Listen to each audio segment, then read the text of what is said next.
Hi friends. How is it that some people in their 20s think it's okay to abuse their senior relatives, even to the point of threatening their life? If you want to hear what it cost this young man, listen to what the judge ruled in this case. Let me share the details because elder abuse matters.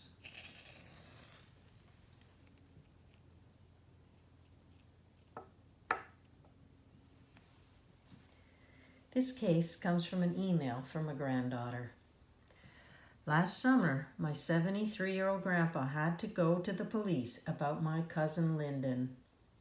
He had been living with Grandpa for a couple of years, but our family didn't know how mean Lyndon was treating Grandpa. Over the time they lived together, Lyndon had become a problem.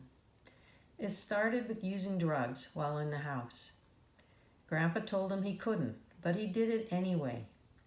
He would smoke pot right in front of Grandpa, and Grandpa found needles and pill bottles in the rec room of the basement. When Lyndon was fired from his job a year ago, he started asking Grandpa for money once in a while.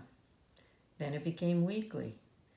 Grandpa said Lyndon would get violent when he refused, so he eventually gave him money every week, often $100 to $200 each time.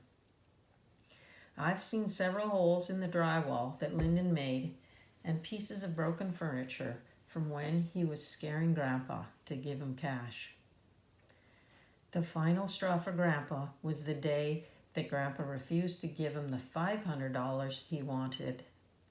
Lyndon took a butcher's knife and held it to Grandpa's throat and said, "Do you want to die now or live a little longer, old man?" Grandpa agreed to go to the bank, but knew he really had to go to the police. While Lyndon thought Grandpa was withdrawing the $500, he was filling out a complaint at the police department.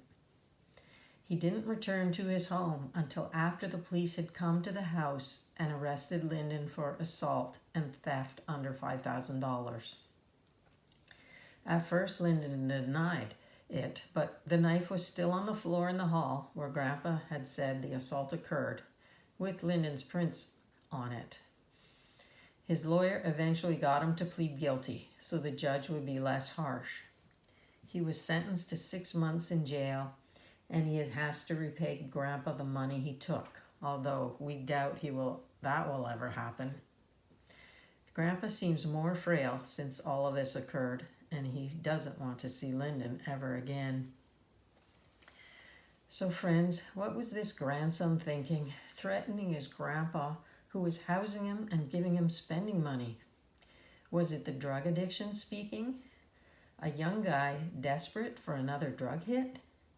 Perhaps, but it doesn't mean his grandpa allows it to continue.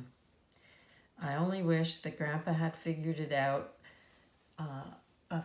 a way to kick him out sooner, before the knife came to his throat. What do you think of this matter?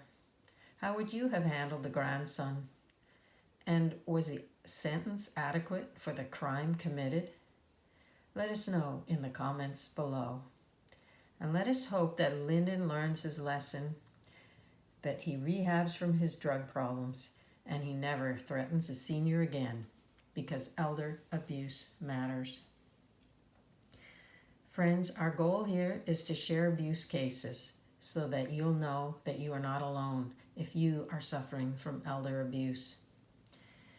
Although we are not counselors, we know it may be helpful for you to share your story of abuse on this channel.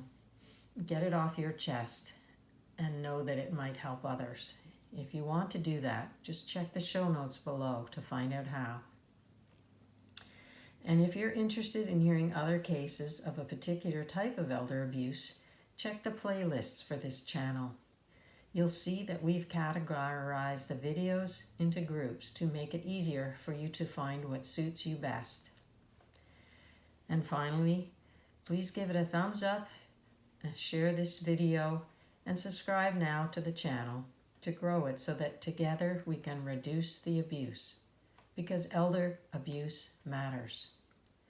Please stay safe, seek help, and know that I am praying for you.